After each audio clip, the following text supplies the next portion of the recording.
If you think about it, every genre has its tropes, and horror movies are no exception. The good ones learn how to play on the tropes, enough to convince the audience they know how the movie is going to end. Audiences like to feel smart. They want to be a part of the fun. But the great movies, the great ones will pander the watcher's intelligence with choreographed tropes that feel predictable, only to pull the carpet from under their feet with an unexpected plot twist in the final act. As syndicated as they may feel, horror movies have countless subgenres, all with their own tropes. From creature features to slashers, you can paint a picture for each of them. But what happens when the subgenres blend together for one movie? On today's episode, we will be discussing one of those gems. Michael Dougherty's 2007 Halloween-themed anthology, Trick or Treat. This film has become a fan favorite within the horror community, and it's not hard to see why. It just feels like October, and it's a sin in my house to go the whole month without watching it. Pumpkins, werewolves, vampires, and of course our favorite pumpkin-headed child, Sam. We will leave no porch unknocked. We're so happy to have you guys here with us today as we celebrate our favorite time of the year. This is Sloppy Horror Podcast, and here is our take on Trick or Treat.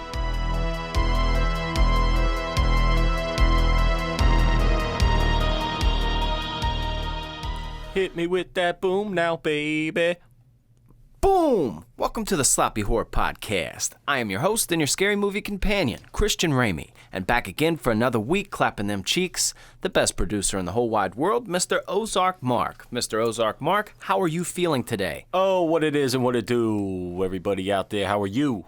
This is Sloppy Horror Podcast. We're back once again, here to talk about another fantastic movie and anything else that pops into our mind. Basically here to keep you company. So I hope you're doing good. I'm feeling good. I hope you're feeling good. It's in the mid-October, halfway through October, which is kind of depressing, but it's only going to get better. It gets good out here. We're still uphill, baby.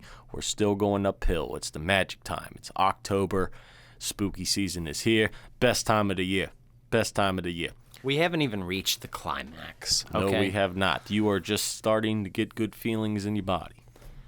What is the climax of October, folks? That is Halloween. And what do we do on Halloween? Well, we don't anymore, but trick-or-treating, right? And that's why we're talking about this great movie today, Trick or Treat. This is a kind of a fun little hidden gem. Horror fans know about it. It almost falls in that category of FUBU, for us, by us. Almost seems like a scary movie that, it's a little wholesome. I will give you that up front. It's not crazy. It's not the craziest gore, but at the same time, it doesn't stray away from it. It's not scary things to tell in the dark. I don't know. It goes back and forth very beautifully, and we'll make sure that we kind of give you a nice synopsis of this. Kind of reminds me of old school Are You Afraid of the Dark combined with, horror classics of this day. Okay. If that makes sense. A little bit like that because there is a lot of gore. You're right. There is a lot of death in it, but most of it's implied. Yes. Most of it's audio. Most of it is just, you paint the picture for yourself. You get the beginning, you don't get the act, and you get the end result in a lot of it, which is cool. Yeah, I do like that, dude. Yeah. It also reminds me a lot of Creepshow. And the reason I'll say that, I'll kind of tie this in with the synopsis and lay that down for you folks. If you remember Creepshow, at the beginning of it, they open up a comic book, and that's how they lay it down. You got a comic book, and they explain many different stories within the comic book. But Creepshow just has 3 different episodes. That was kind of popular. Tales from the Crypt style, or even John Carpenter with his body bags, where you just break down a few. But with this particular one, there is, 4 stories? 4 different stories interwoven. But they're all within the same world, and they all tie in together within the end. So it almost kind of feels like a Quentin Tarantino movie. It's just jumping acts, but it all, coincides together at the end. And it's kind of neat to see. I think they did a pretty good job at that, but there are cuts where it shows it from a comic book. And I would assume that it's probably a real comic book, too, that they have. And I would like to get that. If I see that at a convention, I'll definitely buy that. That's just kind of neat. Same with Creepshow. I think that's kind of badass. I like comic books. Yeah, who don't like comic books here? Mm-hmm. Yeah, I like comic books more than I like comic book movies. Mm-hmm. And it was kind of a little refreshing kind of story here. I like when they break apart 4 different stories and you jump back and forth. It's kind of cool because you're used to that a lot now with all these Netflix series and all these binge watching things, even though this came out in 2007, correct? Yeah, 2007. Year I graduated high school. Oh, Oh, I'm surprised you graduated. Yeah, me too, bro. Yeah. But that was kind of cool. And then, of course, they tie in. They show you how everything tied in at the beginning, but you don't know. But then they do it again at the end.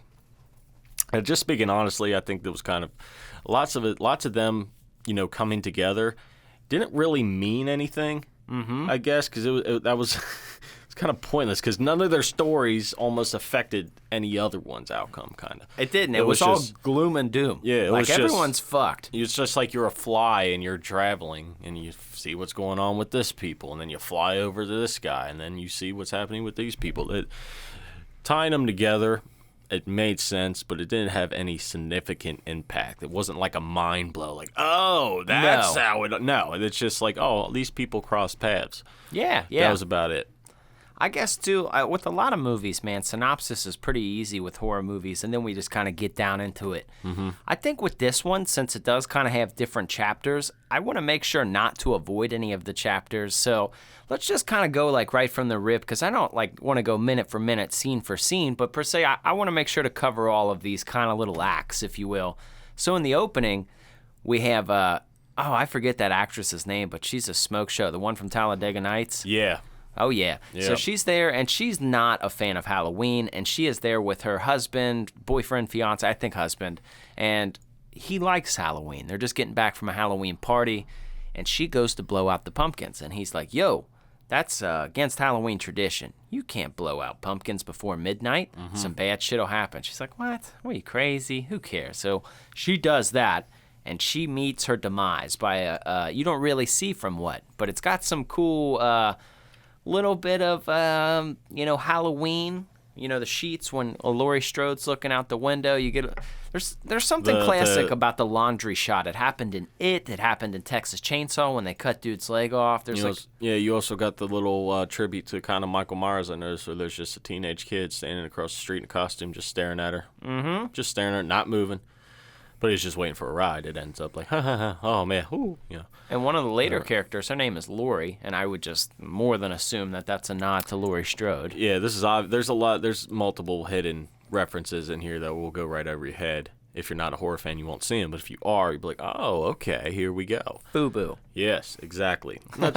Exactly. Now, about this opening scene, this storyline to me seemed kind of pointless, but the only significant thing you gain from this storyline to regards to all the other stories is the candle night. Make sure you don't blow out the candle. Like, that's it. Like, and all the other stuff you do see the characters later, because the story doesn't just go forward in its timeline. Like, it kind of jumps back a little bit. Yeah. So this couple lose. Obviously, this dude goes upstairs and starts watching a porno, waiting for a smoke show. Let me say. Okay. I feel like sometimes when people make movies and they try to make these storylines, they really don't think it through of how illogical this is. So I challenge any man to put your wife through an activity or a day that she does not want to do, okay? And then go home and then not do what she wants to do, and then just go up and wait for her while you're watching a porno, and you're going to make her come down and clean up the entire Halloween decorations that you put up, and you still expect her to come up after all that hard work and then still give you some trim? This man's a Get you clown. Some king. Get you some king. That's never going to work your place, ever. King. I was like, that would never happen at all. What a bunch of clown. I thought that was funny. I was like, that would never happen. And that's a situation, you just built a situation where, it's very logically, like no, that ain't gonna happen. So they die. Yeah. Those people die. Do both of them die, or just do both of them die? Yeah, because he goes outside to try to find her, remember? Yeah. And he finds her, and I think he meets his demise right there, too. Oh, okay. Does he not? He might not have. I don't think he did. I think he just screams and then goes into, like, the intro or whatever. Okay. Yeah. So that leads us right into the principal scene. The principal in this movie is kind of a creep, and this guy, forgive me for not knowing this guy's name, because he's a great actor. He's been in all kinds of stuff. He was in Let's Go to Prison. I recognized him instantly, but I do not know his name. Did you watch that Let's Go to Prison? That was a funny one. He was the warden, and like the warden with the dark sense of humor. Yeah. So this guy, first off, it starts off with the kid from Bad Santa, Thurman Merman. Oh, that's the first thing I thought. I was like, is that fucking Thurman Merman? It was Thurman Merman. Oh my God, that was So Thurman Merman's walking around smashing pumpkins, okay? Kind of being a teenager on Halloween, but he's by himself. And then he goes to a porch where it says, please take one. And he starts taking a bunch, right? He starts taking a bunch, and then the principal walks behind him, and he's like, oh, smashing pumpkins, taking more than one piece of candy. Just kind of, he sat down with him, and he starts talking to him. Then all of a sudden, Thurman Merman starts, like, puking up chocolate and blood. That's because the principal put arsenic in the candy. Mm-hmm. He's a creeper, dude. He ain't right. So this little kid starts throwing up. He ends up dying. So then he drags him to the backyard to bury him. But it's kind of crazy because he's all bloody and trick-or-treaters keep coming to his door. But he looks like he's in costume. So there's some comical scenes going on there, Mark. I like that. There are a ton of comical scenes, and it reminded me of you. Like, if you were ever in that situation, you would come in with, like, your kid up there, like, I want to carve pumpkins or something. Your annoying neighbor coming over every time you're trying to do something, like, you get sidetracked, and that annoys any person. And the best part of it is when he does. Everybody has done this voice, this mocking voice, when you're trying to do something and people keep annoying you. Let's carve pumpkins. Everybody has done that when you're trying to do something or you're irritated, dude. It's hilarious. Yep, I've been there. Mm-hmm. So his kid keeps talking to him while he's trying to bury this body, and he's yelling out the window like, Dad, can we carve pumpkins? You gotta help me with the eye. And he's like, yes, go inside. Then his neighbor comes out. He's getting fucked with. Well, eventually he gets it buried. And then he goes inside, and he has a knife behind his back. And you think he's about to kill his kid. And then all of a sudden, it shows him and his kid, they're carving a pumpkin. Well, it's not a pumpkin. They're carving that Thurman Merman's head on a plate. And so you start to see, you know what that reminded me of? Ferris Bueller, when the principal saw, Ferris pull up and he kissed his girlfriend, but he thought it was her dad, and he's like, so that's how it is in that family. Sometimes you see some shit like that, and I also noticed, it might not be on purpose, but I kind of got a little Halloween reference in that altercation between him and his son when his son's at the window. Mm-hmm. He's like, when are we going to watch Charlie Brown? After we carve the pumpkins. That's when... Charlie Brown's an asshole. But that's what... what's her name from Halloween? Laurie Strode, yeah. Laurie Strode says that to the kid she's babysitting. We're going to do this after we carve the pumpkins. Yeah. Answer for everything. So that's a cool little insight there for, the little horror fans there that you may not have noticed, Mr. Christian Ramey, which I'm sure you did. But it's there. It's a fun little act, man. It's a fun little act because the principal is weird. That guy kills that role. Forgive us for not knowing that actor's name, but that guy's great. You know who we're talking about anyway. You know who we're talking about here. Yes. So what's that lead us into next? What's this, the School Bus Massacre, maybe? I believe so, yes. That's the next with the kids. They're going around. They're trying to find... They're on a little scavenger hunt. They're asking for jack-o'-lanterns and things like that. Fucking pumpkins. Yeah.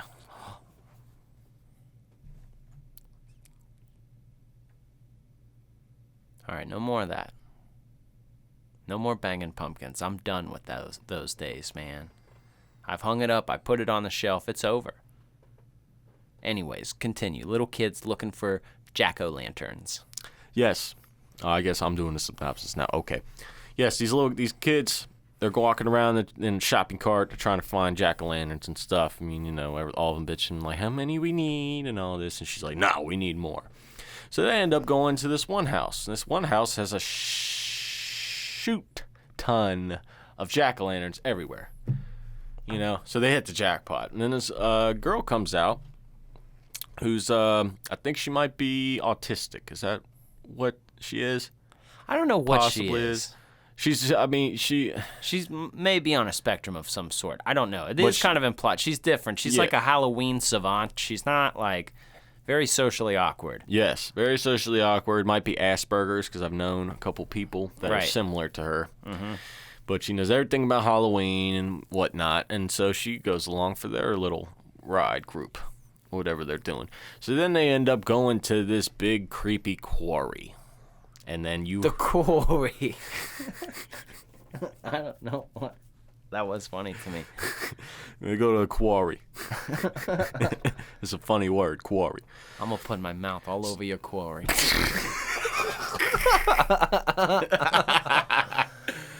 Nice. So they're there, and she proceeds to tell the legend of the School Bus Massacre, where this bus driver has the short bus going here, and there's are filled with a group of special needs children. They're all Halloweened up, got their masks on. So apparently they say that the story goes the parents of these children in the bus are fed up with them and they're too much of a burden on their lives. Too much work. Too much work for you little special kids here. So they paid the bus driver to take them to this quarry. So he's got them all chained up in the bus, checking their chains, giving them a piece of candy, not what. But one little kid ain't having it in that bus. And he knows, he's like, wrong way. Wrong way. He notices they're going the wrong way. This is kind of like, I think this kid might be autistic too, because there's really smart in certain things, you know, so he picks it up. He's like, no, I want to go home. I want to go home. So he breaks out of the little chains as he's in. Bus driver's unaware. He presses the gas on the bus. Boom, they go right into the quarry and the bus drowns. But the bus driver comes up, submerges, and he survives. But not the kids. Yes, now it was fully intended that he was just going to drown all the kids because they paid him. Mm-hmm. Correct. So he was originally going to do that, backfired, but he still got the job done, but he got out alive. So that bus is down at the quarry. So then they proceed to go down into the quarry, but the three... This happened a long time ago. This happened like years, like that was in like the before. 60s or something, right? When that story happened. So now the quarry is obviously emptied, no water in it. There's a little crane that go down. So 3 of the kids in the group go down first. Yada, yada, yada. And then they end up trying to pull a prank on the Halloween-obsessed girl, the witch. Yeah, her name's Rhonda. Rhonda, correct. They're trying to pull a prank on Rhonda. And they try and scare her, and she starts freaking out and all this, and like, you know. She wasn't having it. No, she wasn't having it at all. But she was really freaked out. So then they feel bad. So then they start going away. But Rhonda runs back to the crate that they, or the elevator that they came in. It's like a little mine shaft elevator kind of thing. But she's protecting herself with the pumpkin lights, right? Yeah, you can't blow out those pumpkin lights. Nope. So she rides up, and the zombie-like special kids come, and they kill all the rest of the kids, and Rhonda gets out of there. Yep, that's what happens. So when you go down, they tricked her. They made her think, like, haha, we're in charge. We're taking you down to this creepy place. We're going to mess with you. And Rhonda's like, no. Y'all are really going to die. I know what's going on down here. Y'all don't have any pumpkins. I'm leaving you. I'm out of there. But the cool part was, there's an iconic character in this movie that we haven't touched yet, and his name's Sam. You could see him behind Ozark Mark if you are watching, and if you're familiar with the movie, you obviously know Sam. And Sam ends up, I mean, he's vicious. He's very cool. He's like a little pumpkin boy. And obviously Sam is, short for Samhain, the, Celtic, like Halloween holiday, so to speak, the ancient tradition. Pretty cool to me, but she comes up, when she gets up there, she sees Sam, and she has like a little interaction with him. She doesn't say anything, but they just kind of see each other and just like have like a so. I got candles. Leave me alone. Yep. He's like, you're cool. You got candles. Yeah, you all right. You all right. So that was actually, I did like to see those kids kind of come back because they were kind of creepy. They had like a creepy look going on down there. Yeah. That was a cool little story, and seeing the bus down there still, which you didn't expect to see. You thought it was just a fib or whatever, but it turned out being a true story. Masks were still in the water. Mm-hmm. Yep, that was cool. It was cool, little eerie, and again, you don't have you get death in there, but it's very implied. So a lot more people can enjoy it because a lot of people don't like watching murder all the time. But if it's implied, you just hear it, broaden the horizons. And I think this movie gravitates toward a lot more people than your usual outside of the realm of horror fans, which is cool. So after that, moving on with the synopsis, Christian, we're going to the girls' story next. Oh, so you have like the surprise party. So here's what's going on. We start the scene off, and you got like you got a group of girls, and they play it like they're all kind of like sluttied up for Halloween. They're not like scary looking. They're sluttied up, but they look good. Like, I mean, I'm not shaming here. They just looked good. Hey, props to that little kid creeping in on him in the beginning. Hey, can I tell you something about that little kid? No. That little kid is that's the actor who played Sam. Is it really? Yeah, that's his little cameo in there. Oh. Yeah, creeping. Oh. Yeah. No. What would you do if your son was doing that? If there was All right, girls you can't look in on girls, okay? But like if they were letting him look, give him some knuckles. Give him some knuckles. I know it's one of those dad proud moments, but you're like disappointed at the same time. It's very weird. Like you can't creep on people, but like good for you for trying to take a peep at these girls. Good for you. Mm-hmm. So they try to get costumes, and they're now doing what, Christian Ramey? What's going on with these girls is they're talking about trying to find a date, and that's what's implied. Like they're all trying to find a date, and first off, they're all smoke shows, and you're like, wow, how do you all not have a date in the first place? Well, anyways, they all end up finding a date to go to a party, and they all end up finding them dragging these guys back. Well, there's one character who cannot find a guy, and she doesn't have a guy, and she's looking around the Halloween party downtown like it's like a big festival looking for one. She's not really having any luck. She's dressed like Red Riding Hood. She ends up walking home, and then all of a sudden this like vampire dude, who you see at the beginning of the movie, kill this chick, and he tries to bite her neck. Well, then all of a sudden, it kind of switches scenes, and then it goes to the party. Well, all of a sudden that fucking vampire dude gets chucked down on the ground, thrown down, he's busted up, and the girl walks in all cool. And you're like, wait, what? What happened? Well, it turns out the vampire dude's not a real vampire. It's just the principal guy with these sharp fangs going around. The same principal that gave the kid that chocolate. Yep. And it turns out these girls were bringing dates back to this party because they were ready to feed. They were feral women. They were werewolves, dude. Fucking werewolves. And that's probably like one of the coolest sequences when the transformations, because they're all super hot, and like I don't mean to sound like that, but it's like kind of like, whoa, well, I don't know if I'd leave. Yeah, I thought they were vampires at first, the way they transform, and then you start seeing the hair, and I was like, oh, okay, werewolves, all right. It's good. It's always refreshing to see a werewolf transform. And they peel the skin off of their body like they're gloves, like the whole arm, the legs, and that's kind of interesting too because you don't always see that. No, that's a different time. They took a different take on the transformation scene, which is cool. They try to switch it up a bit than going your traditional transformation scene because like there's some in the past that are hard to top. So you gotta be a little bit creative, change it up a little bit, and they did that here. I guess the same people to make these werewolves were the ones that did the Lycans in Underworld. Ah. Yeah, so they did look kind of cool. A little like comic book, not comical in the sense of like hilarious, but like comic book style. Mm-hmm. A little animated, but it looked good still. I really enjoyed it. That was probably one of my favorite scenes in it. I don't know, there's a lot of fire, the chicks were hot. I like seeing that, man. They like, oh, you dudes think you're badasses? We're going to eat you up. I do like seeing that, man, because usually the horror genre, I'm not saying there aren't, there's a lot of girls that do kill, but I would say it usually leans towards the dudes who end up being the killers or whatever. So, like, I don't care if it's a vampire or a werewolf. If you're like a, smoke show chick that's a vampire werewolf, dude, that's power. That Jennifer's Body movie, I like that movie because I would be the first one to be eaten by her. I'd be like, y'all, I'll come back to your place. What's going on? Y'all, what's up? Oh, cool. Bam. That's it for your boy. I'm dead. That's what would get like a normal dude. Because most times if you like see a monster, you're going to throw down.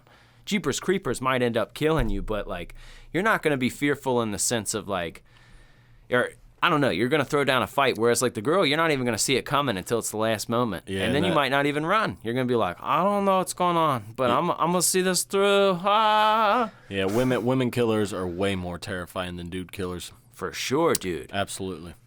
Great. So now we got on to the last story in this little movie here, and that is the little character Sam, Pumpkinhead guy, and the old man.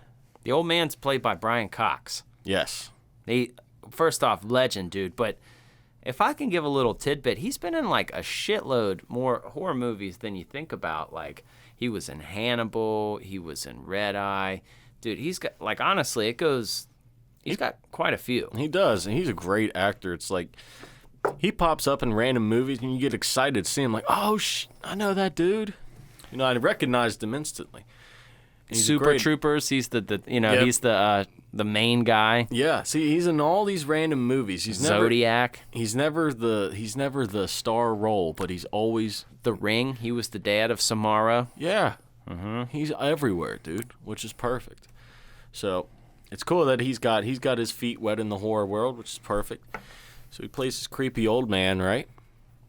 Who turns out to be the bus driver of the Bus Driver Massacre. Yeah, it turns out that he was it. A photo reveals that.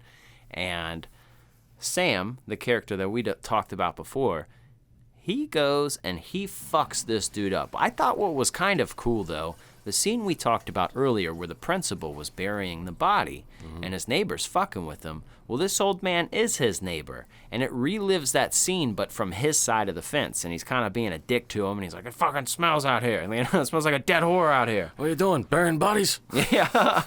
So this guy goes back in, and Sam's in there. He's, like, fucking with him, and then, like, he starts beating on the window before he goes inside. He's like, help me. And dude's like, screw you. You know, his neighbor does. So you get to see what happened on the other side of the fence. Well, this old man's throwing down against Sam. He's shooting him, and Sam had one of the coolest weapons I've ever seen ever. He has like a razor blade and a candy bar. Yeah. And he's like, whoa, bro, that's gangster. Like, I like that a lot. Why do you have to cut the Achilles heel? Yeah, and he stabbed him in the calf. Stop doing that. It's always horrible. Stop doing that. Can we just stop stabbing anywhere under the knee? This is like the third movie in a row that you've picked where we have had ankles stabbed in the worst spot. Knock it off. That's true. But he goes and he gets glass in his hands. Oh, my That's God. rough. It's horrible. I love when he shoots Sam and he's down there and he sees his hand crawling and coming back to life, and then Brian Cox, old man, just down there like, you gotta be fucking kidding me. Anybody, you know, it's even funnier because I was watching it with my wife and she said that like right before he did. So it was perfect. I just loved his guts were pumpkin guts every time he was shot. Mm-hmm. And he ends up ripping his like canvas mask on and off, and he's got this little pumpkin head. It's so cool, dude. Like, he's so hard not to like. Yeah. It's like one of the coolest characters ever. And he's got this like lollipop weapon. It's like a pumpkin. It's like a lollipop pumpkin, but it's sharp and it's like got like a bite out of it. I don't know. It's really cool looking. Yeah, well, he takes a bite out of it first, and then it becomes sharp, and then he's just like gonna mess you up after that. Yeah, it's Cool sweet. little weapon. Absolutely. It's like his signature thing. And they end up throwing down, dude. And it kind of leads to the conclusion of the movie where he ends up getting fucked up, and then you don't really see anything. And all of a sudden, trick-or-treaters come, and then old man opens up the door all bandaged up, giving kids candy. And then at the very end, the trick-or-treaters end up being all the little Bus Massacre kids. And that's how the movie ends. It's pretty badass in that sense. But a part that made me think of you, at first, because he doesn't like Halloween, and I think that's why he's getting fucked with. You know, he doesn't like the trick-or-treaters. And he, like, turns off the light, and the kids were like, we know you're in there. He's like, all right, hold on, I'm coming. And he, like, opens the door, and he puts these lights on his dog's head that look like glowing eyes. Mm-hmm. So the lights are dark, and he opens it up, and all of a sudden the dog's barking, and they see two glowing eyes coming at him, and all these kids start running and freaking out, and then it just shows him, like, with his dog. I'm like, man, that's some Ozark shit, man. But that would be... If I could do it, I could probably do that with Lil Roxo. Mm-hmm. Couldn't do it with Trigger. She'll be friendly to him. Yeah. But Roxo will bite somebody I don't like, which is hilarious. He can sense. Mm-hmm. He can sense it. When I was like, I don't want to fuck with you, he'll go bite somebody, which is hilarious. That's good. That's what he's there for. Oh yeah. Bite you. I'll bite you. Right in the balls. I'll bite you right in your quarry. Right in your quarry regions. So all of them kind of tie in together.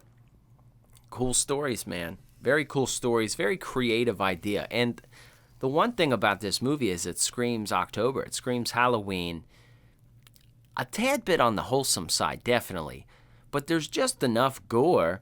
It's almost kind of like some of the movies we've been talking, like Monster Squad in a sense, where it's like it's not, it's lighthearted, but has just enough gore and just enough frightening stuff where it's like, okay, dude, this definitely has me engaged, and I definitely enjoy it enough. Yeah, it's like, it kind of reminds me of like an old school Looney Tunes where they got, or Tom and Jerry or something like that. There's enough in there to entertain the kids, younger, but it's also there to entertain the adults as well with other things in there. I like what you did there. Yeah. I like that. I didn't know where you were going with that, but I like that. Kind of reminds me of that a little bit. And it's cool because this is kind of like a more on the scary side of the movies that you can pick with people that are just there for in the scary movie mode for Halloween. Yep. You know? This is a good one for the wife. If your wife is not like a, obviously Ozark will give you your parental rating later, but I think this is a good one if you don't have like a, well, first off, spooky moms love this movie. Any kind of spooky mom, she loves this. But just regular, say if you're like girls not, or your dude isn't huge into horror, I would definitely say girl though. They love this movie, man. It's definitely one you could rope them into for the most part. This movie seems really popular with the newer generation of horror fans too. The kids. You know, this is kind of like one of their cult classics here. One of the classics. One of the classics here. Do you know anything else about it? I think I might. Okay.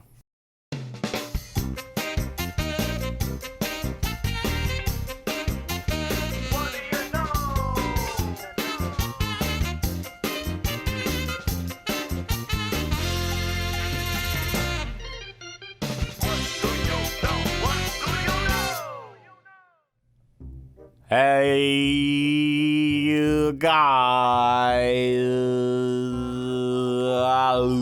Welcome to the What Do You Know here. This is a segment here where we're here to tell you something that you may or may not know about this movie here. So if your first time here, you're not going to know what we know. But once you know what we know, we're going to know together and we're going to cycle up brain to brain and have a we know gasm. Now, don't get too discouraged. If you already know what we know, we're going to know together too, and we're already synced up too. We're all going to cycle up here, eat ice cream, and watch movies. So, Mr. Christian Ramey over there, hey, why don't you tell me something that you may or may not know about this movie, Trick or Treat, 2007. So we was talking about the bus driver there. You think so? Yeah, his name is Mr. Krieg. Mr. Krieger. Mr. Krieg. Mr. Creek. Yes. That's his name. And he's played by Brian Cox, the actor. Cox. Yeah. Yes. So this guy here, he was modeled to look at like somebody.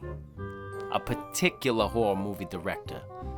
Maybe the director of that certain movie we said this movie had a lot of references to, and that's Halloween. So Brian Cox's character was meant to look like an old man John Carpenter, and he did a pretty good job. I think he did a pretty good job too there. Yeah, makes sense. Yeah, he looks like an old grumpy John Carpenter. Yeah, I like that. So that's a nice little fact for you. What a fact, nice and quick. I love it. Give me a quickie. Yeah. Bam, you got it. I know something about this movie here. Tell me. All right, so here's a little tidbit from the production thing that you might find interesting here. So, As you notice, they got to film this at night. You know why? Because it's Halloween night. Obviously, you got to film it at night. Halloween Now, night. here's the problem. Here's the problem here. Okay? A lot of child actors, they got curfews. They can't be out all night, all hours through the night, sitting here pretending, walking up and down the street, trick-or-treating, eating all this candy, being hyped up. It would be a complete disaster. So what they had to do is they had to get an enormous amount of actors of little people. They're all little people, little adults playing kids as the trick-or-treaters. No, they're not kids. They're little adults. Oh. Yeah, they're little people. That makes sense. You know, yeah, that makes sense. You know, like a bunch of little Oompa Loompas, that size going around. You can't say that. Yes, I can. Okay. Yes, I can. That's true. Because that's what the Oompa Loompas did in Charlie and the Chocolate Factory. It's the same. It's the same presence. That's true. They were little people. They're just in costumes and not Oompa Loompas. It's the same thing. Yes, that's true. Yeah. So what do you know here? That's what I know. You know anything else about this movie here? No, I think that's pretty good. I think the folks will take that. They'll like that. Those are good facts. Little people, John Carpenter. There you go.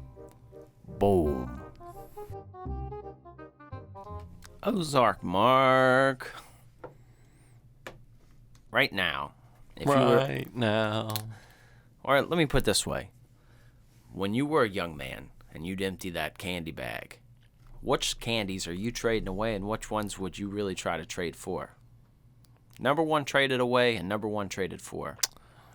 The number one traded away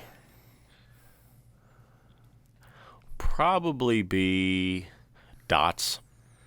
My father-in-law loves those, and I'm like, you're the only human I know that this is your favorite candy. Nobody likes dots, okay? Like, I like them, but they're I not don't my even favorite. know. I don't even know if they still exist. They do. He Dots- eats them all the time. Dots. That's such an old man candy.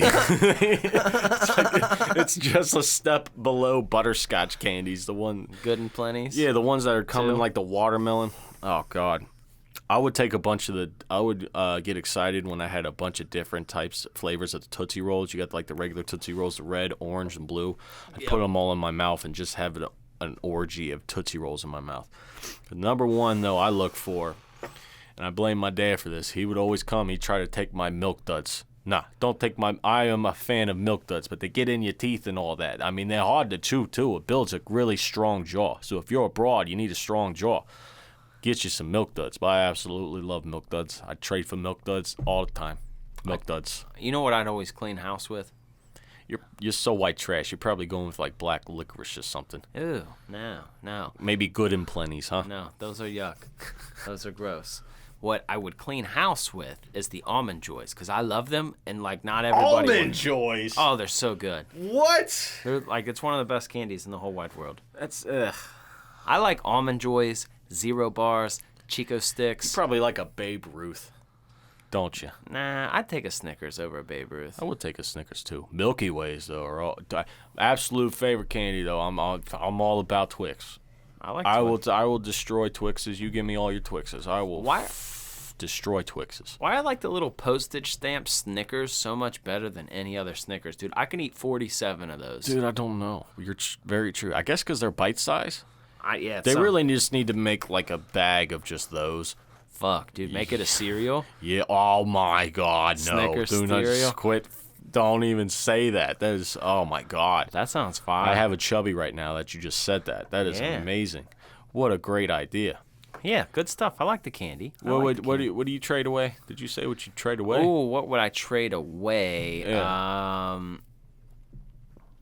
Man, what would I be like? Nah, I don't want this shit. I would say probably Milky Ways were my number one traded away because I could live without them. What? I like them though. Like I like them. But trade them away. What? You're fucking crazy. I'm not dude. giving away my Reese's, my Snickers, or my Twix. But you're giving away Milky Way. Yeah, that's the bottom So you're of the telling list. me you rather have. Let's see. See, it's getting down to the bottom of the list there. Well, there's so many of them. There's so many like throwaways that you're just like you don't want. Mm-hmm. You know what I mean? The candies that's just not labeled. It's just got like Frankenstein and foil. Yeah, like, what and the you're, fuck is you're this? telling me you wouldn't trade that and Oh, keep I the Milky would. Way? I would Milky Way is a main brand. I'm talking about name brand trades. Okay, You know? all right. Would you take a Three Musketeers over a Milky Way? A Three Musketeers over a Milky Way. Yeah. They're fairly equal in my eyes. You are fucking insane, dude. Shut They're up. fairly equal. Shut up. I can't talk to you about this. You're insane. You take a Twizzlers over a Milky Way. Yeah, I'm not a huge chocolate person. Go fuck yourself. I'd take gummy candies over a chocolate candy any day. It depends on the gummy. Gummy sharks are my shit. Ooh, yeah. Gummy sharks are good. What about Lifesavers? The gummy Lifesavers? Oh, those are fire. Have you ever had Chewy Sprees? Yes, Chewy Dude. Sprees are amazing. Oh, God. I could go on 3 hours about candy. Absolutely. That's another time. I miss, dude. I really miss just getting there. I'd always take a sleeping bag, you know. I'd fill it up. Kids these days, dude. I've gone over my little brothers and sisters, little cousin there. They go trick or treating. They come back with like they go away for 2 hours and come back with like a half sleeping bag full of candy. And they're like, I'm done. What? Dude, my Halloween candy used to last me till Easter. Yeah, dude. Okay, I would go hard. I'd go everywhere I could and get filled that up. Steal kids' candy. Do whatever you had to do. My God. The best is when you went to a cul-de-sac, dude, and it was just like a cul-de-sac party. You get like 50, 60 pieces of candy right there. It was jackpot. But I miss trick-or-treating. I do too. It's fun with the kids. Yeah. It is. So, speaking of trick-or-treating, the movie Trick or Treat, Christian Ramey, I know there are many parts in this movie. Which one is your favorite part? I'm always interested to hear this. And I'm sure the other people are too. I would say the part that got me the most immersed into it was the werewolf part, because the whole time I really was not expecting these girls to be the villains. You think like these broads are about to get set up at this party. Somebody's going to get them. Somebody's going to like, fuck their shit up. This poor vulnerable girl named Lori, somebody's going to get her. Nah, bro, they are the aggressors. They turn into these badass werewolves, the transformation, and then there was some nipples. There was I was not expecting nipples to be in this movie at that juncture in the movie. I was like, they ain't showing nipples. Like, it was still a good movie, but I wasn't expecting boobies. Not only that, it was boobies, and it was a bunch of them, and all these girls, and they're like, I don't know, man, that grabbed me. For that moment, I was sucked right into the fucking screen. You're like, oh my God, This is pretty cool, man. I enjoyed a lot of it, but I think as a horror fan, I was pretty wicked looking, man. It is a dope scene, and it is a good twist too, because I knew something was up, but I didn't expect that. So that's that's a good twist when you really can't see it coming. As soon as I saw her walk in, you're like, oh shit, but I was confused on dude. Like, I was like, is this some ancient werewolf vampire fight? And dude wasn't even like a real vampire, so it was like, okay. Yeah, absolutely. What about you, Ozark? The principal, the whole spiel of him trying to bury the body. It's so comical to me, dude. I love it. It's great. It's so funny because every time the banter between him and the neighbor, the banter between him and his son, the banter between him and his neighbor, Thurman Merman killing Thurman Merman, it's just so funny to me because I've been through it and get so frustrated when you're trying to do something and everybody just keeps distracting you. He's just dad anger. The body comes alive when he's trying to talk to the neighbor and all that. Oh, everything that could go wrong will go wrong, and he's just so irritated, and I've been that irritated, and it makes me laugh so much. Yeah, that's one of those scenes where it's like, how hard was this to film because of laughter? Because I'm not kidding. Right now, if you were to say, all right, man, you got to go Jack Torrance in the scene, I could totally do that and snap, and then I think that would be very easy to do. Or even like cry, or like maybe not me, but like an actor. But for some reason, like if you put me in a movie where it's like, all right, everybody's about to be super funny and they might improv a little bit. You're like, hold on, wait, what? I'm gonna lose my shit. Like, oh, you can't. You gotta keep it cool. That would be the most pressure in the world. Listen, I think we would be two good actors, but it's gonna take a lot of takes because if there's any comedy, we're gonna laugh. No, because you and me can't hang out for longer than 10 minutes. Every 10 minutes, one of us is laughing at something. Could you picture being the director, like, while I'm in that grave doing that? You would just, like, someone needs to come in here. I'm going to get a coffee. Someone just, hit the green button here. Hit the green button here. You go away. He knows what to do. I would laugh, and because I've done that before. I've had to film multiple things for school, dude, and I'd tell people to do funny things, and I would lose my shit. But I would do it silently. I think I could get through that. For sure. If I can't wait till we're making movies. We're gonna, you know what? One thing I'm gonna do. I'm gonna do a John Carpenter shot where we let a trail of smoke lead in, like they did in Halloween. Just that trail of cigarette smoke. Yep. That little imperfection. It'd be cool if you did the flick and you get the ashes along there. In the actor's eyes. Yes. Oh, dude, smoke in the eye. Oh, worst thing ever. Embers. Mm-hmm. Not good stuff, Mark. Not good stuff. Not good stuff here.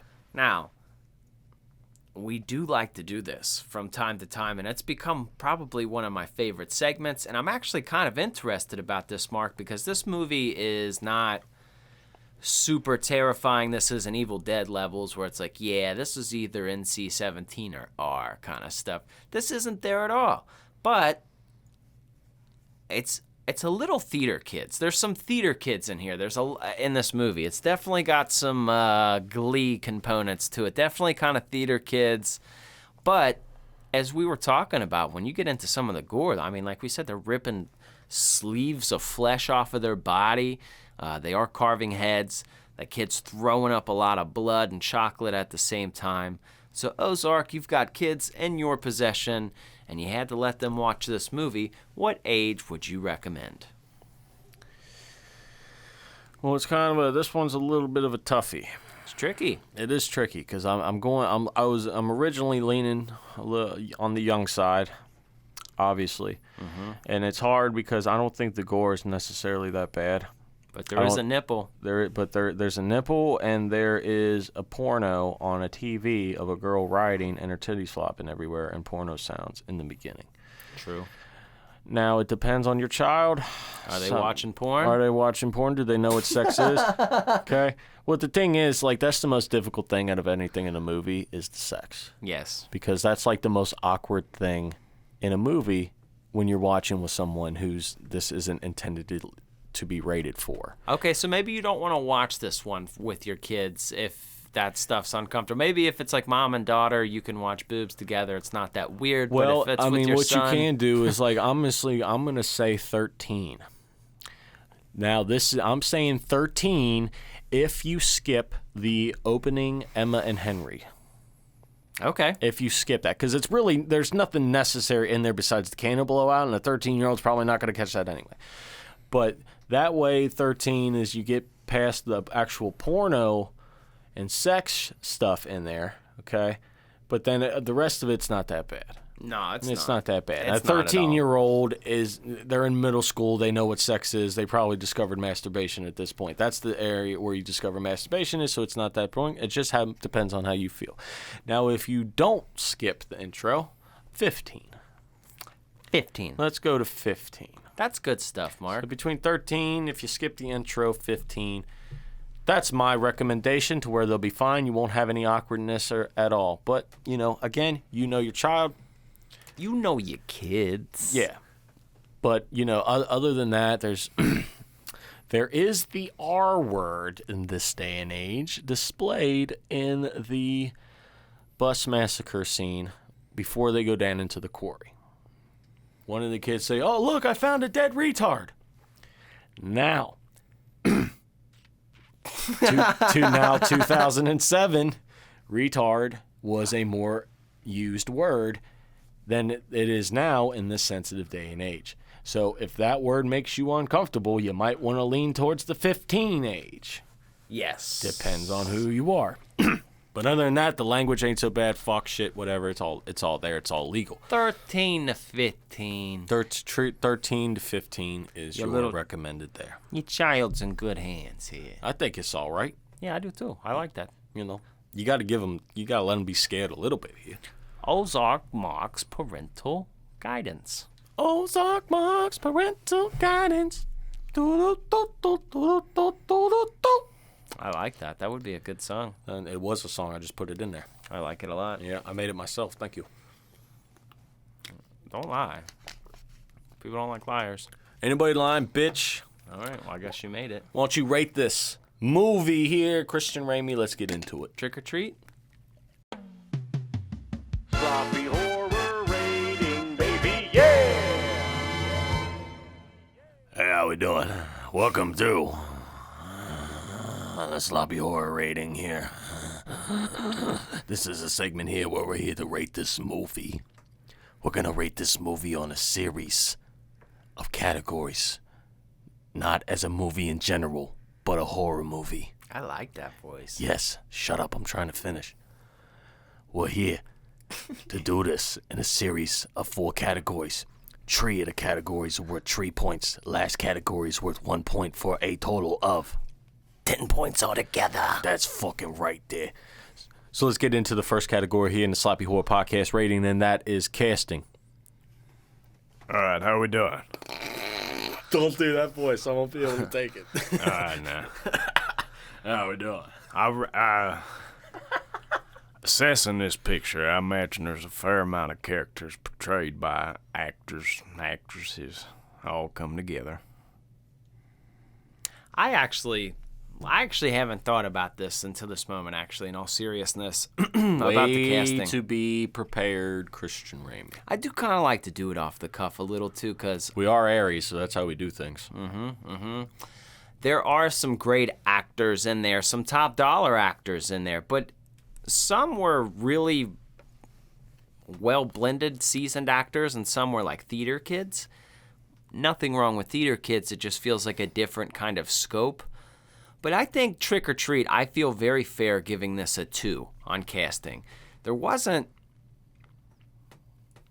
like characters aside from like Sam and Sam and the Old Man where I was really like, oh, I like these people a whole lot. Sam and the Old Man I really love. Everyone else did a fair job. Okay.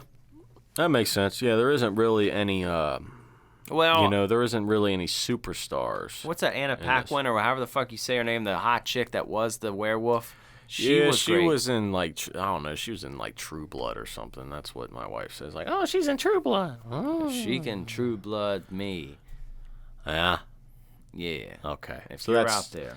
That's 2 out of 10 here so far on the Sloppy Horror Podcast rating. That's fair. Let's go on to the next category here in the Sloppy Horror Podcast rating, and that is kills. So, Ozark Mark, this is smelling like another 2 to me, because... I didn't know you could smell numbers. Well, it smells like the color purple. I think if we're really breaking it down here, there were gory... It doesn't make any sense. Why am I losing it today? Some things just get you. It's the stupidest shit that'll get you. Oh, it smells like the color purple. Shut up. Sorry. Continue, please. So I think with the color 2 smelling like the color purple, doesn't smell. I think 2 is a fair number because the murder in this is great. There is a wide array of frightening scenes, but if we want to go down to what's really death on screen, as Ozark said, they give you a lot of implied. They give you the first part, they cut the second part, but they'll come back for the dead body at the end and give you that like really implied gore. And there is blood. There is some great parts. Sam and the Old Man really are a strong part of that too, because they kind of throw down with that the razor blade in the candy bar, stabbed him in the foot, he shot him. But most of the damage almost that you see is almost on Sam. Like that's, you see it happen and then it's pumpkin guts, so it's less shocking. So I'm going 2. You have to be pretty solid to get a 3. You have to be like almost Art the Clown level, sawing people in half. Give me a bunch of different things. I need a Friday the 13th with a sleeping bag kill, this kill. Like I need it all over the map. Yeah, and there are kills in here. Some of them are, most of them implied, but there's a decent amount of kills that are happening in here. And I think the whole altercation between Sam and the Old Man is a 1 in itself, and then you got the 1 for all the other things.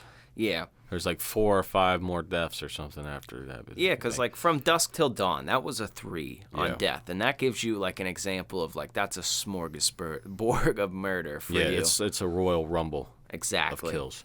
So that's another 2, so we're on 4 out of 10. After 2 categories, let's go on to the last 3-point category. That is fear.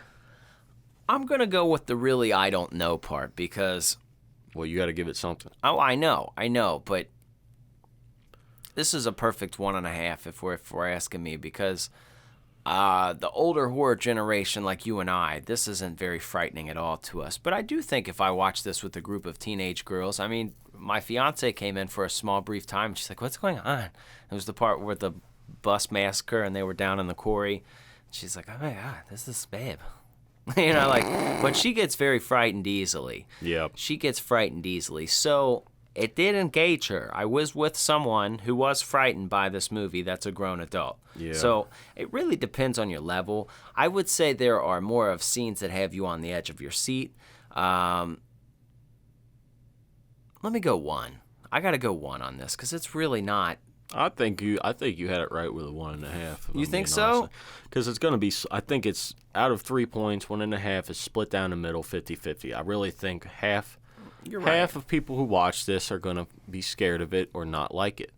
and the other half is not going to be scared whatsoever. Okay, I like that because the younger generation, I do think it would engage. Yeah, so Yeah, even if the entire younger generation watches, half are going to be scared and half are going to be not. I really think it's a solid 50-50. Depends on if you scare easily, if you're scared of things. okay, so we're gonna 1.5, man. 1.5. Okay, so that is 5.5. That's 5.5 to you out of 10. So let's go on to the last category here. It's the one category. It's kind of shoved in here to make a solid 10 Commandments type of score.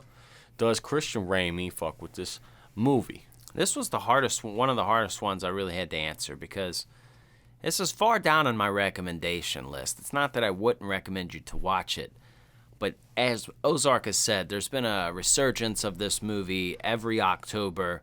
A lot of people like this movie, and me watching it over and over again, it's not something I've seen as many times as obviously the classics we've grown up with because it's not as old. But Sam's a great character.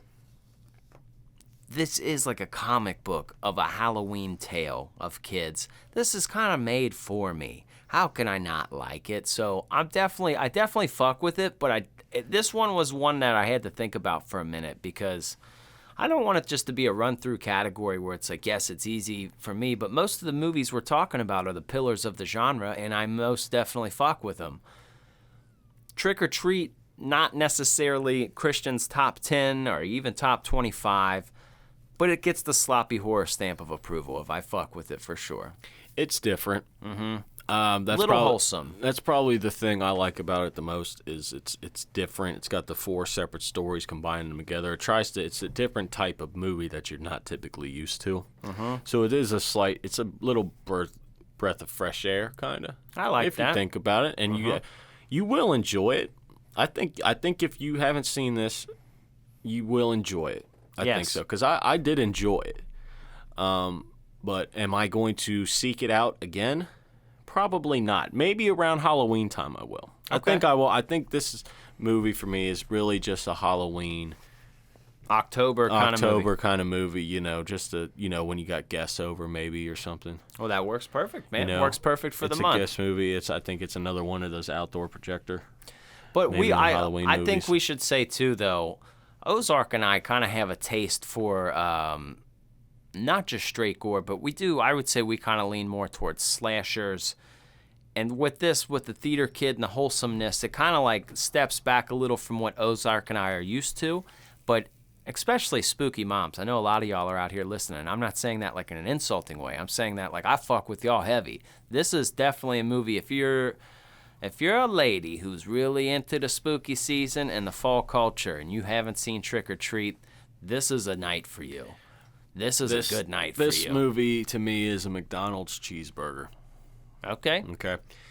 It's not something I get super thrilled about to go eat, but I like it. Are you doing my horror movie as pizza argument, but just trying to put it in a cheeseburger? I guess so, yeah. Yeah, I see what you're doing. Yeah.